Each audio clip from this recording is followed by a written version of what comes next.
All right, it looks like we're live. What's up, everyone? Good morning or good evening, depending on where you're watching from. And thanks again for joining us today for another weekly edition of the Tattoo Weekly, where we're beaming out live from all around the United States. If you're watching us on YouTube or Facebook or listening to the podcast, you can just let us know in the comments where you're beaming in from.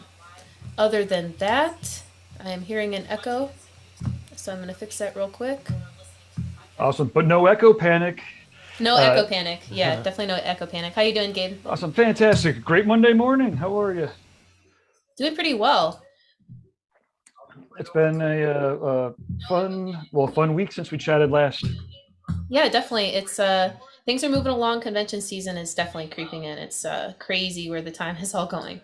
Whew, yeah, we've got let's see, February 5th and 6th is the next event that we're producing, and that is in 2 weeks now, or 19 days, I think, is when I looked on the website earlier. So that'll be the next time we get together. But I like, as you know, we all do things virtually too. So given the variant and the crazy hospital situation, people can feel free to beam in. But yeah, we'll be meeting in person. If you're ready for it. It'll be right there at the Red Tree Tattoo Studio / True Tubes. Oh, got You'll it. be there. You're coming over, right? Yep, I'll be there. Awesome. I've got the plans kind of assembling. As I was telling you guys, I talked to Fawn a little bit about my setup. I'm going to try and be a little bit more creative in the way that I pack my gear. So if anyone's interested, if you ever have the chance to bring your camera to a convention, or you want to actually, put together some pretty nice footage of the events that you go to, I'm going to try and put together like a nice compact setup that you can take in a small bag or small Pelican case that can work out pretty well. So Awesome. that what I wanted to say before everybody, if you're watching us YouTube, Facebook, or on the Reinventing website, just let us know that all of these streams are working. That's always great. Comment where you're beaming in from, or tag yourself or a friend who loves tattoos. So yeah, I think Jake is joining us right now as well. Awesome. I'm doing some of the testing here just to make sure that it's working everywhere, and it seems like it is. Neil Foster's in the one of the chat rooms. Atomic Injections is in one of the others. He says, "Hi, Lauren. Peace." What's up? Says, "Cheers, Gabe. Cheers." A little early for drinking, but well, maybe not too early. But I don't have the means right now. You're drinking tea, I assume, or coffee? Yeah, tea. Mad tea fan, but no, no coffee here. It's crazy. As a computer geek, tattoo fan who works all night, yeah, coffee's not it for me. Are you, Jake? Hey, Morning, sorry Jake. guys. Sorry guys, running a minute late. I realized as I was setting up that I was completely set up for a different shot and for overhead stuff that I've been recording, and I was like, oh, all my cables are in the wrong place. All my cameras are in the wrong place. But I did build. I need to show. I'm going to get a little video and show you guys. I built the coolest podcast wall that's like everything is built in and modular on T-tracks, so I could have a dozen different camera, lighting, microphone setups with this thing now. But the problem is I'm like 3/4 of the way through it, so right now I'm still scrambling to plug things up and move them around. I don't really understand it that well yet, but it's going to be really awesome. I'll make sure to do a video on it, because anyone who's into, I know we got a bunch of podcast kind of folks that watch this show too, so anyone who's into that stuff, I think this is a like cheap and really cool solution to like video setup. So maybe we could beam you into will it be ready by the 5th or the 6th? Yeah, it's basically ready now. I'm just trying to tweak it, figure out what I like about it, and run the cables properly. So yeah, I mean, another hour's worth of work and I'll be there. So. Oh, cool. Let's beam you in onto the Reinventing Streamer panel on the 6th. Oh, in at Derb's thing. Yeah, absolutely. That'd be great. I'll be back from whatever that convention, the Austin convention, by then. So that'd be Star of Texas. Let me roll the intro clip, guys, and then we'll jump into what we have. Cool. I know you've got some video to share with us today, Jake. Yeah. Right.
All right. Just stays in my head all day. That little ditty.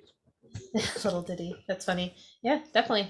So we have at a few cool events that happened last week with reinventing. I talked to Carrie Barba for the first time. Thanks, Gabe, for that opportunity. That Oh, was no, super no worries. cool. Thanks for jumping in. Sometimes those things don't happen until like the connections don't get in my brain until the last minute. But it's awesome when people roll with it. Thank you. Thank you. Yeah. That was amazing. Yeah, nervous and Yeah, all, like super nervous, but yeah, I can't wait to check that out. I haven't seen it. I love any interviews that I've seen with her in the past though.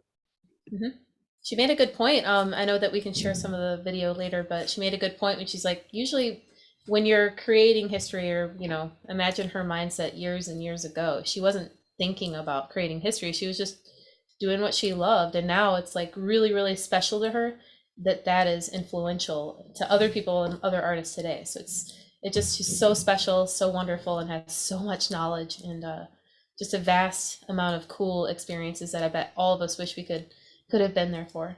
Yeah. Yeah. That's a great point. I think that's probably true for the people who make the biggest impact, because they have that's nowhere on their radar when they're doing it. They're trying to whatever, have an experience or solve a problem, or they can't get away from it.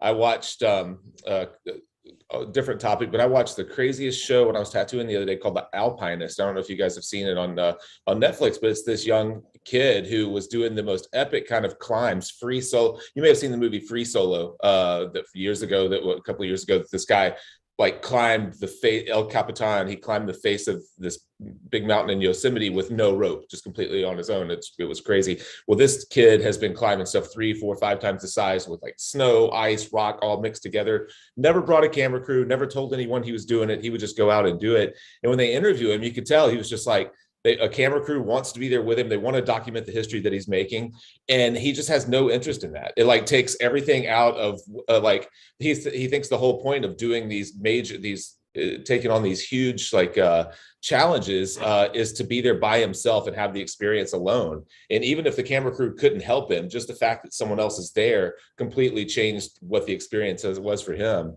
And so that just goes to show people who are like really doing something to change history or have an impact. You see like a tick in whatever climbing or a tick in tattooing, like, oh, that's when that person changed that. For the most part, those people had no intention of like changing that. That's not what they were about. So it's pretty cool. It kind of comes to me with what's going on right now with the regulations. This is for every single artist in the world. This is kind of like that moment. This will always be remembered for the year that the regulations went into effect, at least in my book. So yeah, definitely. I was at Hell City a couple of years ago, probably forever ago, and he always has Derb always has a movie room, and I hopped in, and there was a story or it was like a documentary of Mike Malone and Ed Hardy and Sailor Jerry, or some combination of them, headed over to Japan to get back pieces. And it was very, very much similar, like, oh man, it's amazing. They were like going off and getting back pieces, right? They were, they weren't having any clue that they were going to be the subject of a documentary at some point.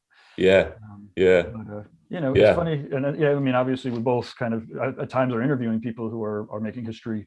And it's like if people are looking for like that limelight or whatever, then you can get away with so much for so long. But if that's what your goal is to get publicity, then that's what you end up doing, not like other things which it requires a lot of focus. Carrie was awesome, but like again, she just was very clear about how she wanted to do her thing, and she was going to do her thing, and she wasn't going to let people stop her from doing her things if it didn't make sense in her brain, when they would be like, well, we're not going to hire gay people or whatever. She's like, well, that makes no sense whatsoever. Like, why would that even like compute, and so but like, so again, she was making her way, and it was amazing. It is amazing always the comments that come in, and we had a couple of surprise, Fawn came in to interview in a surprise way, and it's just amazing to, and actually this kind of works into one of the other stories, the tragic story about Denver. It's like when people are doing really awesome, again, spiritually positive, tangible things, and are creating real waves, then they inspire other people. They create the space, and then they're able to inspire other people to follow, and or expand. And that's Yeah, it's pretty awesome Yeah. to see how tattooing can help enable and amplify the people that are trying to do that in a positive manner. Yeah. I would like to say one thing on that, and I do have my brand new little puppy in my office today. So if you hear a little bark, he's never seen his reflection. So this is huge. He sees his reflection. But Is he yeah, in your lap? Can you show him off? oh yeah, I can. He might bark. Puppy. No, look at you. Yeah, What's his name? I named him Lucky. Lucky. No. He'd make a great tattoo. One day. Right. Sure, one day. So the thing that I want to encourage everybody is to think about, like, maybe a time that you were in a situation where you felt really sad or deeply moved by something kind of tragic that happened. And did you have somebody that reached out to you and asked you, hey, are you okay? Do you want to talk about it? So there's a huge chunk of artists in the Denver community that maybe feel like that right now. So if you're watching and you do have a friend, or just maybe ask them how they're doing and how they're feeling, because I've noticed that it doesn't always happen, and I don't want to see anybody get let down or anything like that. Yeah. Agree. Yeah. Okay, well, we got a couple of comments. Henry Santos is tuning in. Good morning. Tuning in from Orange County, California. Yeah. Neil Foster back says it's Lauren, it's snowing again. Is it still snowing in you guys part of the world, or is it all through? Yeah, we're supposed to get a storm, I believe. So. It's turned from snow to ice and now rain. But I'm excited. I get to take my walk after this. Oh, nice. Been streaming all morning. Yeah, we had a little bit of snow overnight the night before last. We ended up with maybe a half an inch or a little more, but it just wasn't cold enough. It all melted off yesterday. There's just a little patchy stuff now. So we're getting some. We got to get on to tattoos. Whether people can. Yeah, I do have to. I have to cut out. Sorry, I was late to get here, and I have to leave early, so I only have about 15 minutes or so. So well, sorry about let's that. get to you. You have a clip, eh? Let's. Yeah, I didn't prepare an actual clip, but it's a 3-minute episode. I'll just pull up at a little piece of it. It's our most recent 3 minutes to better tattooing episode, and I was noticing whenever we have this new course called Fireside Simplify, and when people start going through the modules of the course, they jump into our Discord group and they're turning in their modules, and we are trying to help them out, to solve problems and things like that. And one of the early parts of the modules is thumbnailing, and it's how I've always started my tattoos. If you watch our channel, I like to thumbnail. I think it's the most effective way to kind of get ideas out and recognize whether they'll work or whether they won't, and compare them really quickly and early in the process before you end up 2 hours into a design that all the shapes are wrong or competing or don't sit well on the body or any number of other things that can go wrong. And so, but what I noticed with some folks in our group is that they didn't really know what they were solving for in thumbnails, and they're trying to do really highly rendered little drawings. And so I thought, well, maybe thumbnailing isn't the best way. Maybe I could find a different way to do this where I am solving the problems as if they're a thumbnail, but doing a more rendered version of it and just doing a single version of it, just so people see kind of what I'm solving for. So let me pull up, and I apologize, but I don't have a specific part that I wanted to share. So I'm just going to share desktop 2. There we go. And share sound. Let's see here. Thumbnailing, do a more rendered finished drawing, and instead of doing 4 or 5 or 6 versions, just do one version, but solving for the same types of problems that I would solve for in a series of thumbnails, if that makes any sense. So let's cut over here real quickly and let me show you a piece that I'm working on right now and kind of how I decided to start the piece. So this is a full chest piece that's going to be a peacock. And I kind of wanted to establish a flow across the client's chest early on, just before I even started thinking about the shapes that make up a peacock. I just wanted to think about how it was going to move across her chest. Was it going to be symmetrical? Was it going to be asymmetrical? How was I going to balance the light and dark kind of areas? How was I going to address the existing tattoos that are on her shoulder that would be visible in the same plane as my tattoo. How's it going to sit on her chest as it relates to her neck? I know she didn't want a piece going up her neck, but how is it going to look with a V-neck shirt on, or a swimsuit or something like that? I wanted to kind of solve for those things early on before I got too caught up in the details of a peacock. So a lot of times what I'll do in that case is I'll just take a big soft airbrush on Photoshop or on Procreate, and I'll just paint over the entire area that's going to be tattooed, and then I'll come back in and I'll draw with my eraser. Now, I haven't looked at any images of a peacock yet. I'm not even really that concerned about that. I'm just trying to establish that flow, the positive and negative relationships, trying to figure out what the balance is, how I want the piece to move. And so within probably 10 or 15 minutes, I had this basic layout, this kind of design, and I was pretty happy with it. And so what this did was it allowed me to, once I saw how the shapes were moving, what the flow kind of looked like, it told me kind of where the body of the peacock might be most useful or have the most impact, like what direction the head might face. So because I had all this stuff coming, all this sweeping stuff kind of coming from her right side across over to her left side, I decided to kind of counter that and pull the body and head of the peacock back from the other side so that I had this.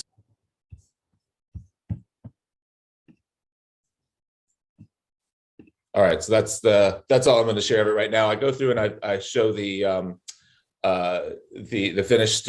finished drawing thumbnail along with the finished color study, and then also I have one session done on her chest. So we have all the line work and the black and gray done, which is already on my Instagram. You may have seen the actual first session of the tattoo. But I think that's a way to think of the same thing, a more detailed way to think of what you're trying to solve for in a thumbnail is just forgetting about what the thing is that you're tattooing, and try to find shapes, dark and light shapes, positive and negative shapes that relate to the area that you're drawing for, allowing for, obviously the area of the person's body, any surrounding tattoos, any other kind of marks or scars or anything that's unique to that person. To me, that's the whole point of the thumbnail. And with the thumbnail, like I said, with that, I spent maybe 10 or 15 minutes doing that, where we got to it right there. But with a thumbnail, I might spend 30 seconds to 2 minutes doing that same thing, but just, in a 1 by 1 or 2 by 2 inch kind of, little square. So that's all I got. That's all I wanted to share for today. You can see that entire episode on our channel if you haven't already. It's got a bunch of views already. I think most of you guys have probably already seen that episode, but it's been out for about 4 or 5 days.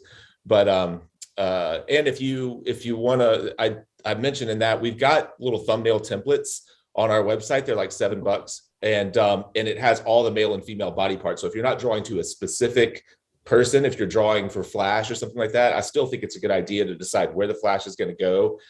Use little thumbnail templates like that: outer arms, inner arms, backs, chests, and draw for those specific areas. And I think thumbnail is just a good practice to get into. So that's my technical tip for the week. Absolutely. Awesome. All right. That's basically all I have. I've got another 10 minutes or so, but I'd love to hear what's happening with you guys. Should we fire up the how long is the Carrie clip? Maybe if we have a couple minutes of that, and then we could discuss before Jake leaves. Yeah, just 1 second. Let me get that pulled up. It's just a little tech difficulty going on with her video. Cool. Well, I could fire up. You got it? Or? Can you fire up? I think that people Well, find this interesting. I could fire up the websites. I don't Sure, have the video queued up. Sure, and then also kind of reference the Tattoo Heritage Project, which is really, really interesting. It was cool to hear her talk about. So this is Outer Limits site, but yeah, I actually have the Heritage Foundation fired up right here. This is the museum that Good Time Charlie and then Carrie, there's a whole crew are putting together. And yeah, so just while she's firing up the video here, Outer Limits is the oldest studio, and Carrie is fucking been an awesome tattooer for a very long time.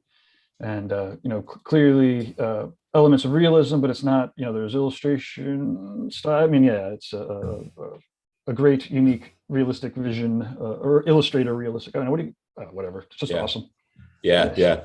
The use of in a piece like that, it's so bold to use big chunks of skin like that, but and still give the illusion of a fully finished sleeve. But it looks great. You know, Oh like, yeah, and you yeah, can see like from across the street, I'm sure this looks, yeah, like it should. And yeah. And it will for years and years because she was able to use so much skin through it.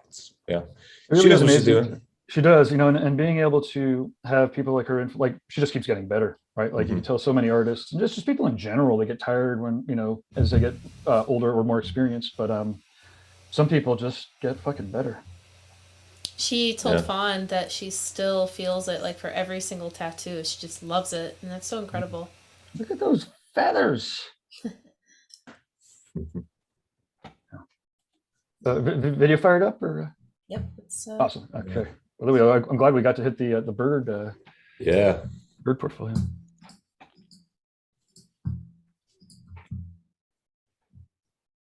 A lot of people don't, our newer generation. So I've been tattooing, this will be my 43rd year. And I currently own, let's see right here, Burt Grimm's, which is the oldest tattoo shop in the United States, second oldest in the whole world, here in Long Beach, California. I have two shops currently, one in Costa Mesa, which is about 30 miles from here, and then this one here in Long Beach, which houses a variety and great amount of memorabilia from tattooing, as much as we can get. It's kind of a small museum, the building itself being the oldest tattoo shop here in the United States. Oh yeah, it's amazing. I was out there a couple of years ago, and there's a video that's out in the YouTube sphere. If you do a search for Outer Limits history, Jenny was an amazing hostess, and her depth of knowledge was great. She didn't have a script or anything. She was just able to pull that out. And so yeah, so part of the part of the training, Jenny, speaking of who she is, she's was my apprentice who's now working on the floor, but part of her training was to do research and learn as much as she could about art history and tattoo here in the Pike area. So she is very knowledgeable and is constantly learning. And yeah, we have had her do a lot of the tours, and she does a fantastic job.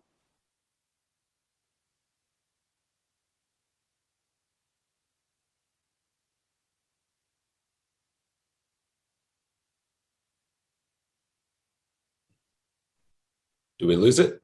Or was that the whole clip? I was just saying Okay. that the clip is about 1 hour. So it's a okay. great, yeah. Fawn Baker came in and kind of talked to her about how it felt to pioneer. I mean, it was, if you have an hour of your time, you can find that in the Reinventing channel. Yeah, I just Yeah. uploaded it to the Reinventing the Tattoo podcast also. So if you Oh, want to cool. just throw it on, it's like you said, it's about an hour and a half, and Okay. Nice. that was great. And Jenny did a great tour, right? So the whole museum there it's awesome. So if anybody ever does get out to the West Coast, there it is a destination to check out her museum. I mean, you can spend hours in it. There's all sorts of stuff there, and Yeah. I don't know why I've never even tried to make that trip. I really should do that. That's yeah, that seems like there's no reason every tattooer shouldn't try to 100%. And that's Try right to in get LA, there. like right outside of LA. So Yeah. there's a couple of tattoo conventions that are out there. Mhm. And basically, Good Time Charlie is, like I said, he was rounding up. Actually, I guess let me screen share that. The heritage, it's a tattooheritageproject.org, and they're looking to open up a real tattoo museum, right? So, and that's why they brought Carrie on. There's a pretty great crew. Everybody cares and collects tattoo memorabilia. And so, basically Charlie's and the crew, they're looking to open up a spot, not quite like, the Smithsonian, but that is their inspiration, right? To have all the different corners and basically create an international hub. So they're finding the space there in Long Beach and are actively seeking funds. They have a lot of people they want to send out all of their memorabilia. Like there's a lot of people that just have stuff, they don't know what to do with it, 30, 50-year-old stuff. But right now they just basically need dough to start it up. And it's an impeccable crew. I'll get over there and you can just get like mugs and stuff. So it's not like you have, any donations are Yeah. accepted and happy. But let's see real quick. We've got the board, Charlie Cartwright, there's Carrie Barbara, Corey Miller, JD Crow, Nice. Chewy. He's a great collector. He collects a lot of stuff. Jack Rudy. And yeah, so that's the tattooheritageproject.org. And yeah, it's something that pretty much, people should be donating what they can to it, right? So that we all have a place to go to that has the official, semi-official place for tattoo history to go.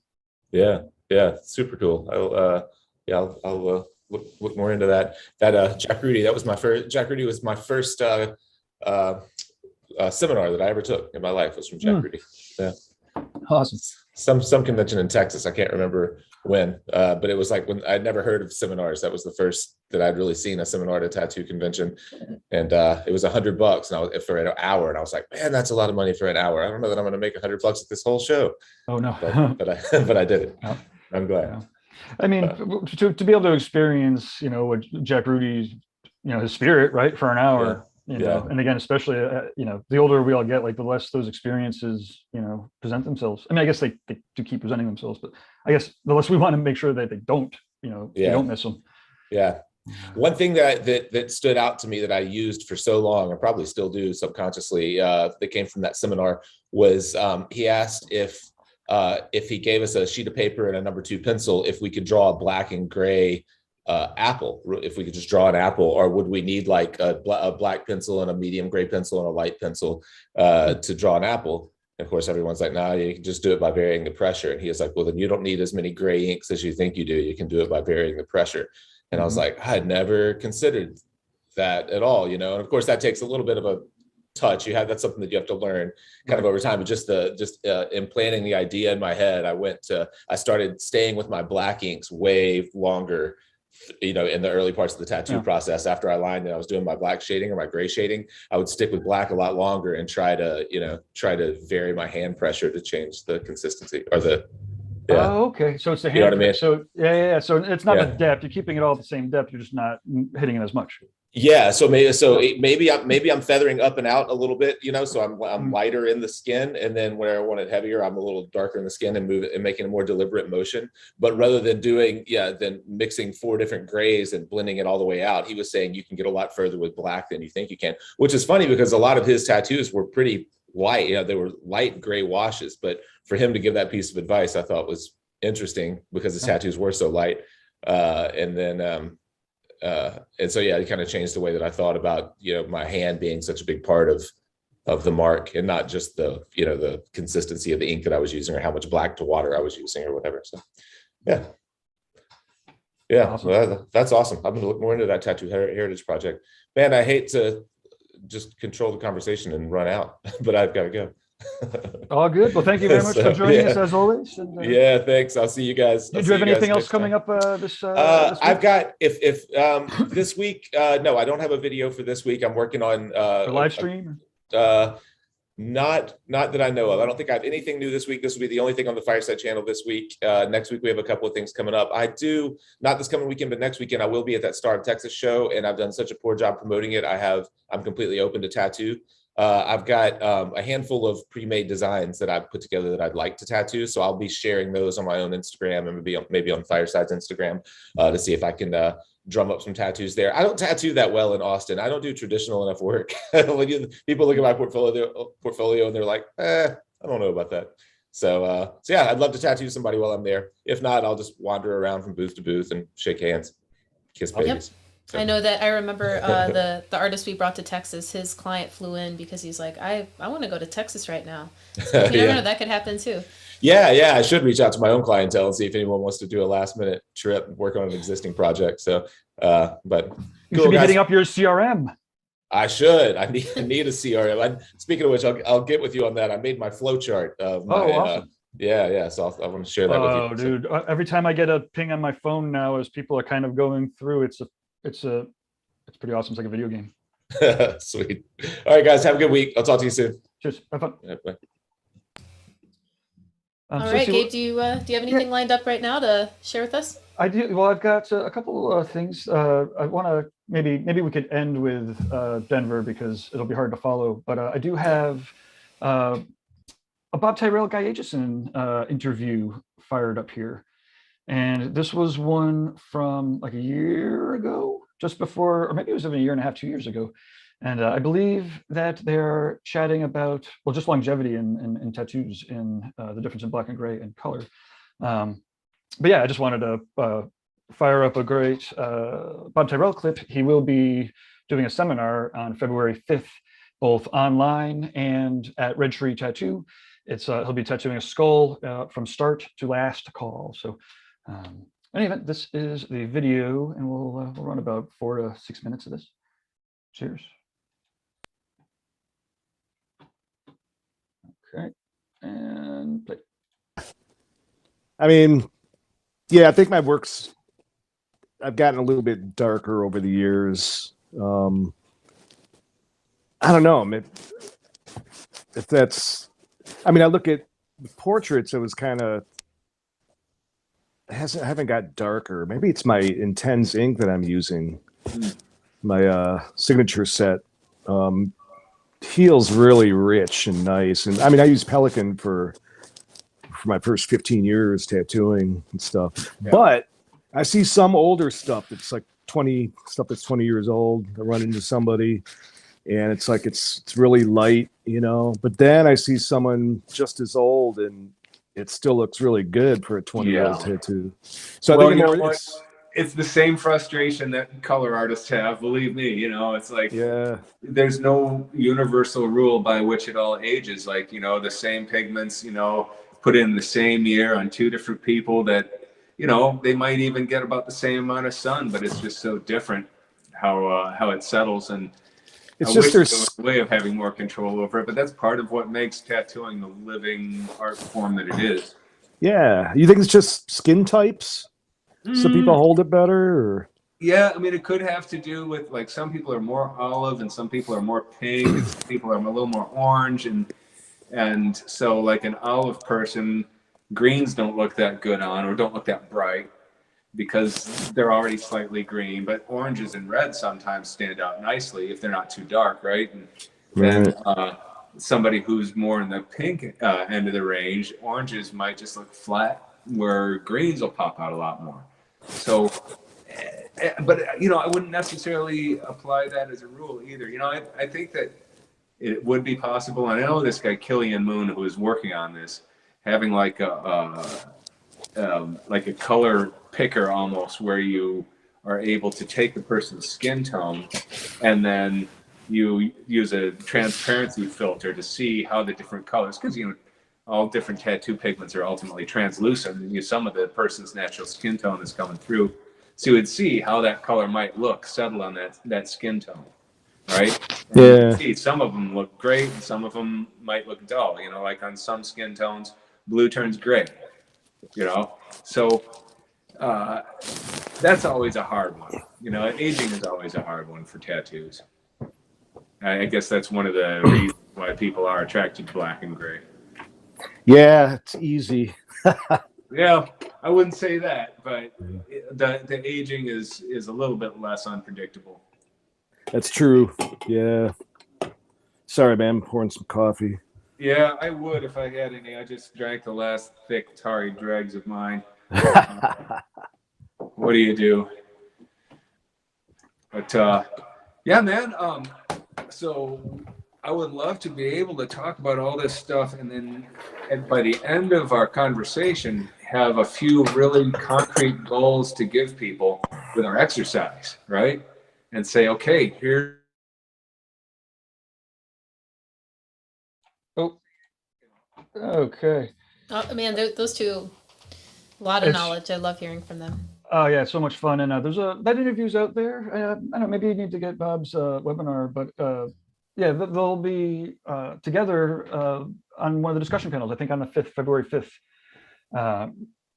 Well, I guess it depends on how Bob's tattoo is going. So maybe it might be the 6th, but one way or another, we'll have the two of them on there together and on one of the panels.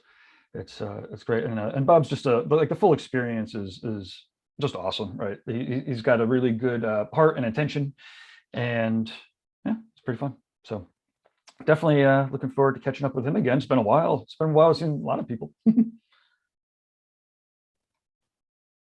Yeah, definitely. So let's see, guys. I guess pretty often you can expect me to think and talk about pigment related stuff. So for right now, I'm actually going to be sharing something from Instagram of Sean Brown. For those of you who are unfamiliar with who Sean is, he's a GM of Eternal Ink. And if you don't know who Eternal Ink is, well, we all know who Eternal Ink is. So Sean is speaking. He posted this to his page, and I think it's worth seeing for everybody. So we'll go ahead and fire that up now. And I'm going to repeat it again. There's a substance that all life depends on, yet it is the most deadly and destructive substance on the planet. We all need water to survive, and God help you if you're caught in a flood, because we all know we can't breathe water. Some substances are completely safe in one mode, but are problematic in others. And again, tattooing is not applying hair color, so mode of application matters. I volunteered for a panel in the US that was asked to review a proposed toxicology protocol. And ironically, this panel was made up of primarily European intellects and experts, and some of which helped and assisted in developing these regulations. The protocol was primarily based on REACH and EU standards. Studies and experiments done by some of the panel members and some of those that are there at the conference were used for supporting arguments. And that was interesting because those very individuals discredited their own studies. We discussed the science of risk assessment, and at the heart of the science is systemic exposure dose. And once again, I'm not claiming to be a scientist or toxicologist, so I had to reach out to my team members who are toxicologists so that I could be sure I understood before proceeding. And I believe systemic exposure dose is the most important part of this entire equation. And what we discovered is the European model is overstated by at least 10,000-fold. Let me put that in perspective. Regulators and politicians are basing the standards on models that are overstated 10,000 times. There's no wonder they're scared of tattoos. The model proposes that the absorption rate into the bloodstream is 70%. That's 70. If the amount of pigment placed into the upper layers of the dermis was getting absorbed at a rate of 70%, there wouldn't be much of a tattoo left behind. Most recent studies and models have shown the actual absorption rate is between 2 and 6%. And of course, this rate is dependent on several factors, and some of those are particle size, body weight, time, and metabolism. And so this is just one more example of what makes up this knowledge gap. And unfortunately, regulators, agencies, and politicians all over the world are following the EU simply because they're the first to heavily regulate tattooing. This is unfortunate because they're following a fragmented set of rules that leave too much to interpretation, are not industry specific, and do not have any significant scientific evidence. And Dr. Syrup himself said it's a disaster and the US could do better. And I agree with Dr. Syrup, but I think we can do better worldwide. The upside of all this is that we have the chance to share responsibility and work together to develop effective regulations. And in my opinion, I believe that there could be consequences to these new regulations. And they, in fact, may create a health crisis. A majority of adverse events are due to the mistakes made during the application process or post-application during the aftercare process. Very few adverse events are caused by the pigments. There are already non-viable pigments on the market that pass these regulations. But without proper time to test new passing pigments in the skin, coupled with the emergence of counterfeit products, I believe we're going to see an increase in adverse events that are related to the pigment. Thus, REACH may be responsible for creating its own health crisis.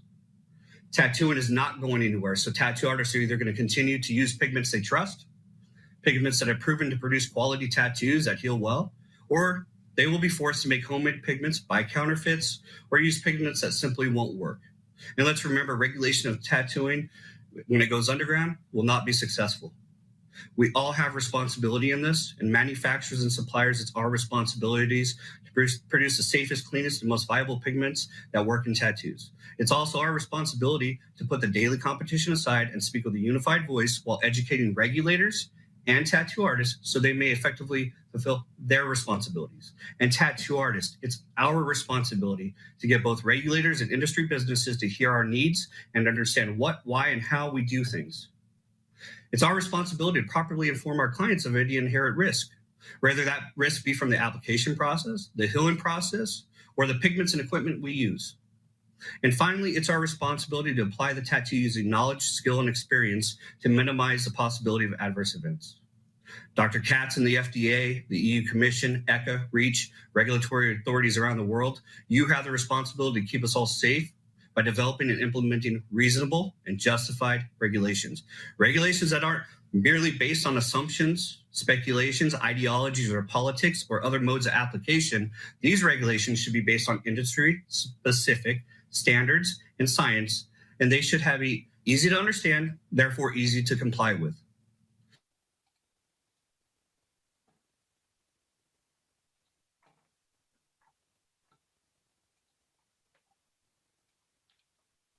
Oh, you're muted.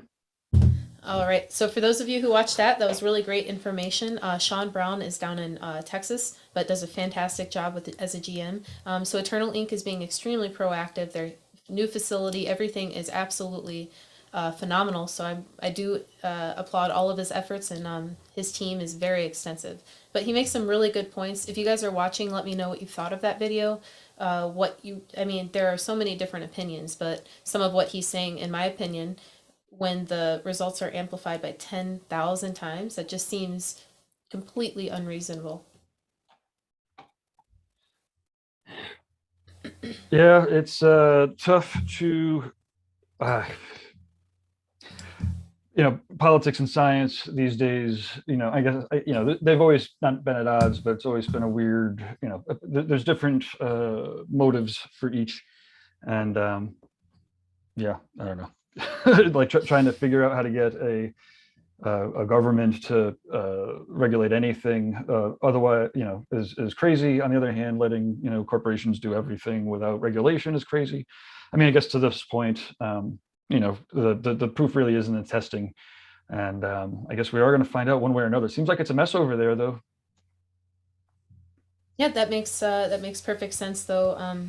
When it becomes messy, it's because it's hard to understand, hard to digest reasons and stuff behind them. And there's motives again, like there's lobbies, and I mean, ultimately, tattooing is, in the science fiction, 1,000,000,000-foot view. It's like as it's getting into the mainstream, and it's not underground anymore. It's full on mainstream. There's millions and millions and millions of dollars at stake, which means the powers that be then pay attention, and we got to fight our way through it, or but I mean, the good news is tattooing is, like, tattooers, I mean, they're very self-enabled, and they'll I guess we'll figure this out. It's also a very big group of people, right? So if there's, like, I mean, I guess now it's in Europe's hands again, but, like, I mean, I guess they just need to put more pressure back on the governments, or I guess I mean, I guess what do you think is happening for the next year? It seems like right now that in Europe, these inks are now officially banned in many of the countries, all of the countries in the EU. Yeah, so I think that what's going to happen is I don't foresee them going back on these regulations anytime soon. But maybe there's something that could happen in this 12-year grace period for the blue and the green. I don't know, but I feel like in terms of a unified American voice, I really like the sound of what and the road that Sean's going down. I mean, he's talking about the toxicology reports are fantastic to look at, and this is great science, and this is also, like you said, includes European scientists. So I think that at one point or another, if the science is presented, maybe these things could be modified. But I feel like if they did that right now, it'd be kind of like putting their foot in their mouth. Yeah, well, and again, it's hard to. I mean, I've known a couple authors in my family, like scientists have been talking to the government for fucking years and making very little headway sometimes. So, tattooing is, while it's very important to us, like, yeah, let's do our best to make sure that the politicians that we send out there actually understand, like, science and reason and math and all that shit, facts.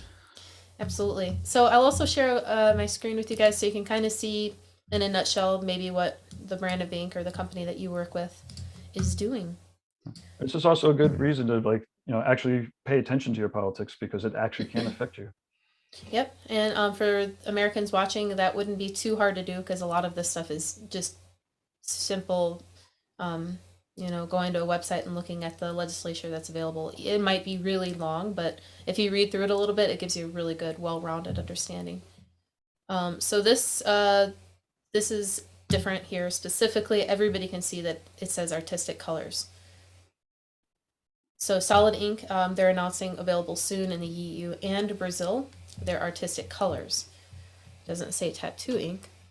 So I thought that was pretty interesting. Tattoo Inc. has kind of been on the forefront of what they're doing.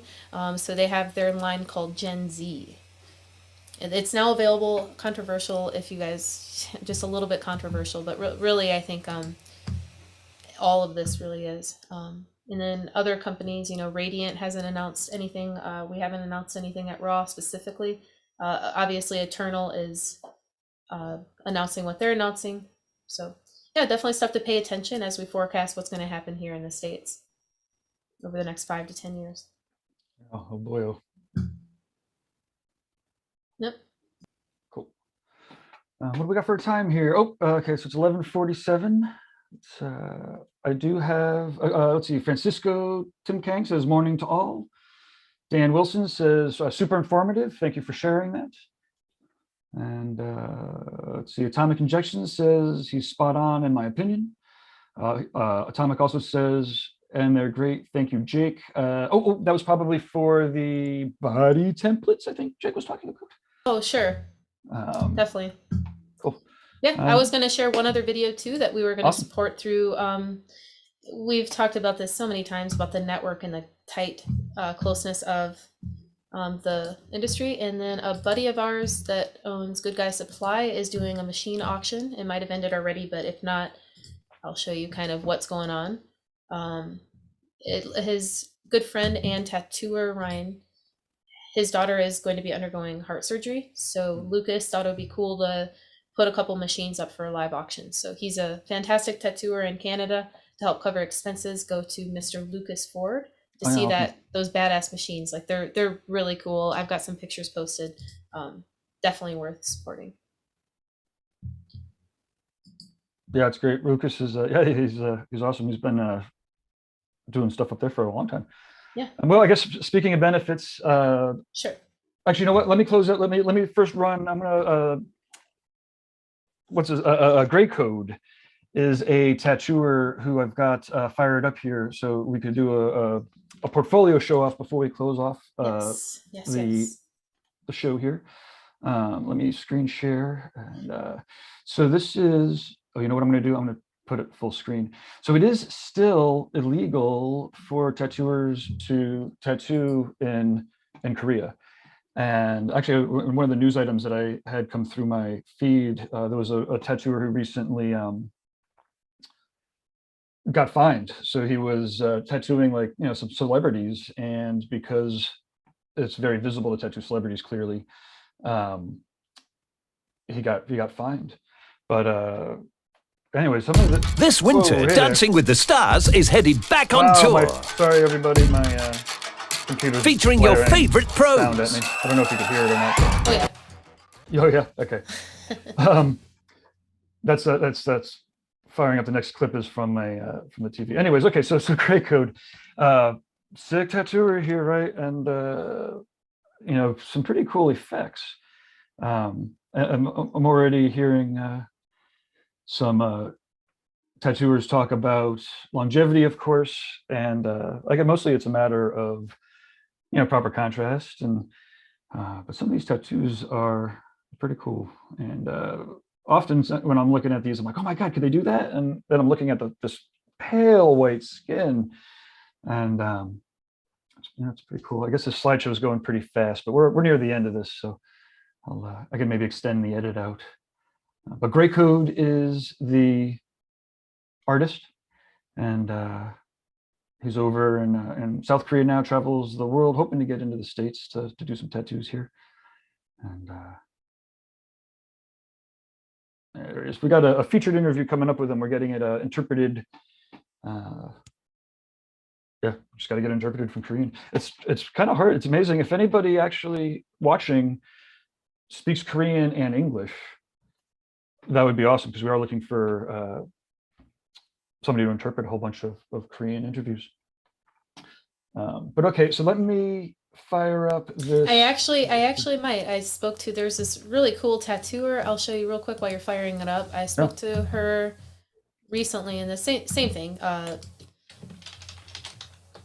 in Korea, but she's been to New York and speaks English. Talk to her, but check out her fun, super fun stuff. Her tattoos just are super cute, and spunky, we'll say. Yeah, maybe she'd be interested. I'll ask her. Are you screen sharing or Am I? No, not yet? sorry about that. So she has a lot of cute, super Oh, yeah, spunky cool. things. Yeah. But yeah, she travels, obviously with COVID, hasn't been to the States recently at all. Yeah, real solid. Oh, that's cool. Yeah, she's definitely got her own unique. Yeah, it is amazing. Korea's, they're killing it. And I Oh, love that fact. Like, yeah. this is a completely different style than like the micro realism and the black and gray kind of hyper detailed. This is cool. Look at that. That's fun. Yeah, definitely. So yeah, I'll send her a message and see if she'd like to do that. Oh, that'd be amazing. It'd be fun also just to have her on the show too. Oh, totally. And but okay, so this is the next clip. Basically, we want anybody in the Denver area or in the tattoo community really to reach out. There was a tragedy, gun shootings a couple of weeks ago, and there are multiple benefits happening. And this is, I guess it was like 9news.com that I kind of picked this up from, but it looks like there's over a dozen Denver area shops that had one goal in mind on Sunday: to support the families left devastated by the shooting spree that left 5 people dead. Ultimately, this is a list of the tattoo shops in the Denver area that are supportive of this fundraising. If you do a search for United in Art Doing Our Part Tattoo Fundraiser map, yeah, you'll see the different shops that are participating. And again, it's very disturbing and horrifying that it's just something that shouldn't be happening. And if there's anything that we could do to support the Denver scene and the families and whatnot, we really should be. I've got this is the Channel 9 video clip, and we'll see. This is like the real news, and I hope it's respectful. But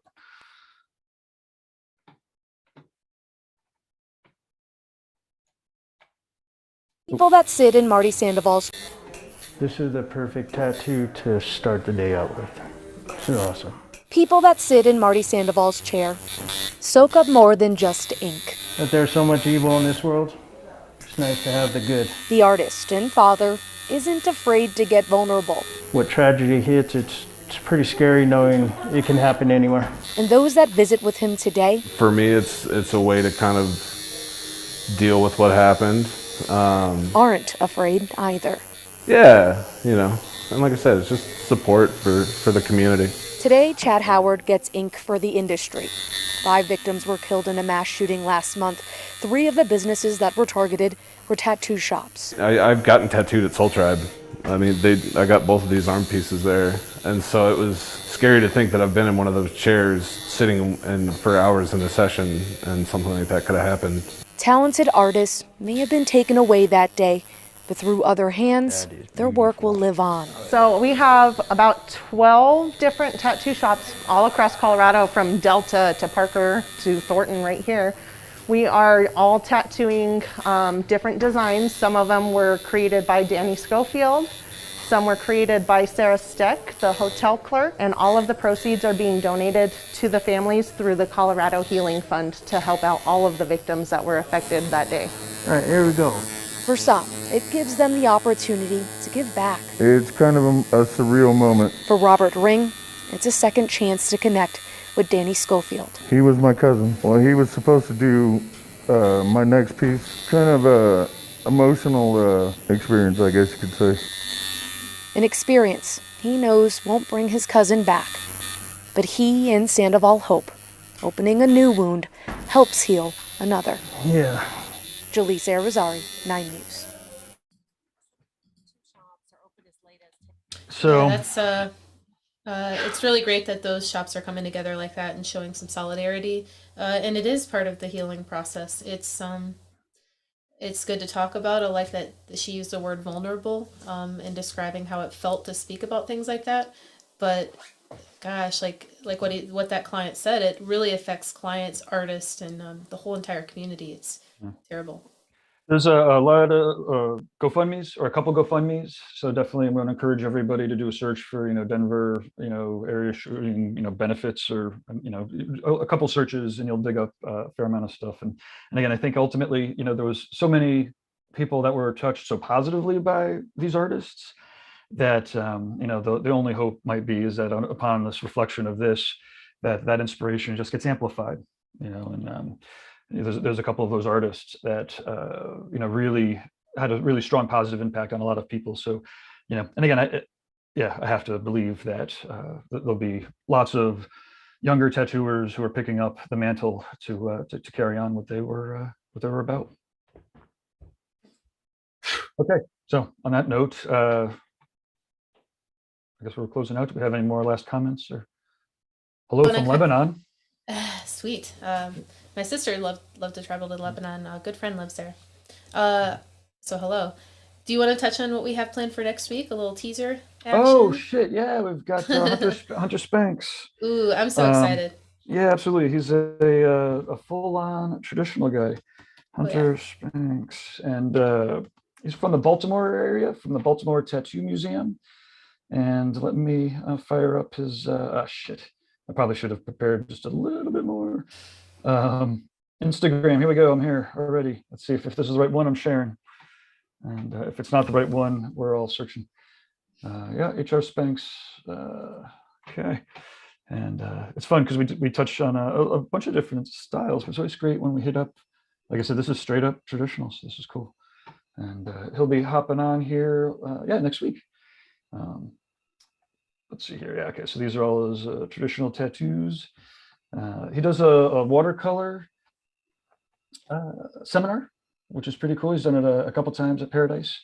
And so if you are interested in traditional tattoos, traditional tattoo designs and whatnot, then you'll have a fun little interview next week. And then we'll also be doing the seminars and whatnot over back in February or up in February. All right. Okay, awesome. Well, thanks again for helping make this happen. Thanks to Jake, and thanks for everybody for watching. And I guess we are going to keep doing this from here on out. Awesome. Yeah, in a few weeks next week we'll have Hunter, and then in 3 weeks we'll have a little bit of live stuff from Red Tree.